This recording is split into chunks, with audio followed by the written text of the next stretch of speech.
Hello everyone, welcome to another day and another LeetCode problem. So this time around we'll be solving 121, best time to buy and sell stocks. Has a lot of likes, about 10,000 likes and only 500 dislikes, so it's a very good problem to know for your upcoming interview.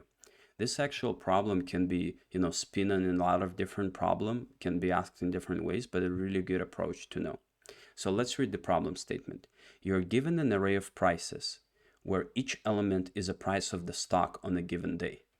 So let's look at the example. So we have this array of numbers, and this represents the price of the stock. So it went from $7 to 1, and then went from 1 to 5, and so on. So our goal is to maximize our profit by choosing a single day. It's important, a single day to buy one stock and choose a different day in the future to sell that stock. So basically, what's the lowest here? It's 1. We can buy at 1 and sell at 5. So our profit is 4. But we cannot, for example, buy at 1 and sell at 7. So we always have to look in the future. And then we have to return the profit that we can achieve from this transaction. If we cannot achieve any profit, we return 0. So in which case we can return 0? In this example. So when the price of a stock is actually continuously going down, then we cannot return any profit. So how can we solve it? So the way we can solve it is actually pretty interesting. So we have two variables, maximum, which we call a maximum profit, and the minimum. It's the minimum price that we've seen so far. So the minimum price we set to current element that we start on, and it's 7. And then the maximum profit, it will be 0. And then we start iterating over the array of prices. And then we're gonna ask the question, is the current element that we on, is it greater or small? Is it smaller than our current minimum? So let's go through this example. So we say, is 7 smaller than 7? 7 is the same. Then we're going to say, is 1 smaller than 7? And it is. And then we update our minimum element to 1.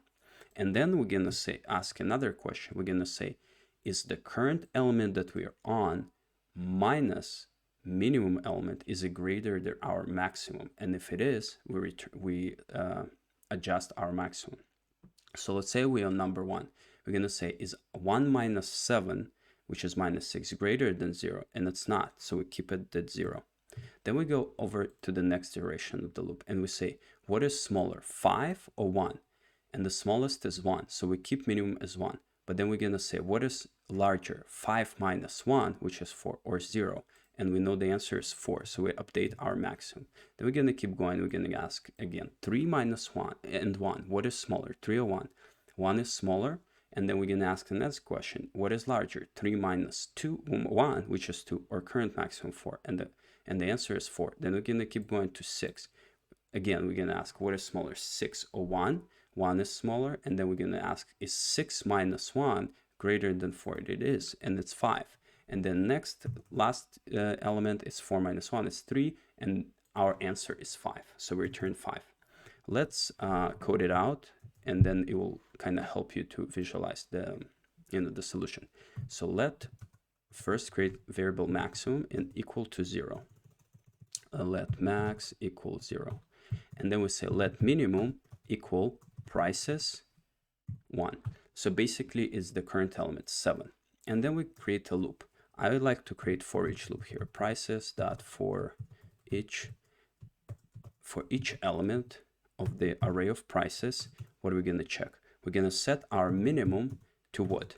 Mass.minimum. So it's minimum between our current minimum that we've seen so far or the element that we want. So when we start from 7, it's 7, then we go to 1. We say, what is smaller, 7 or 1? It's 1. So we set it to 1. And then what are we going to set maximum to? Maximum, we're going to set to mass.maximum. And we're going to say, what is larger, our current maximum or our current element minus the minimum? And that's what we're going to set our maximum to. So the same way we look at here is 1 minus 7.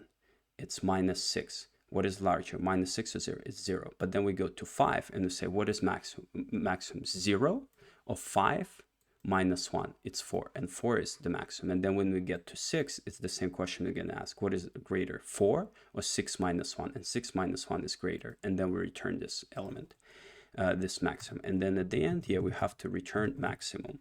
Let's submit and then see how we've done. Okay, we got 25% in speed and 15% in memory usage. So this is how you solve 121 best time to buy and sell stocks. And then actually I'll show you another way we can solve this problem. It's basically like exactly the same, just a little bit different. So let me just copy this solution and paste it over here. It's basically the same idea. We're gonna say, okay, let's go through all the elements in the array. All the elements in the array, let me copy it here. And we're gonna ask the question with the if statement, so without minimum maximum. Is current element smaller than min price? And if it is, sell it as set it as min price. So again, we set it 1.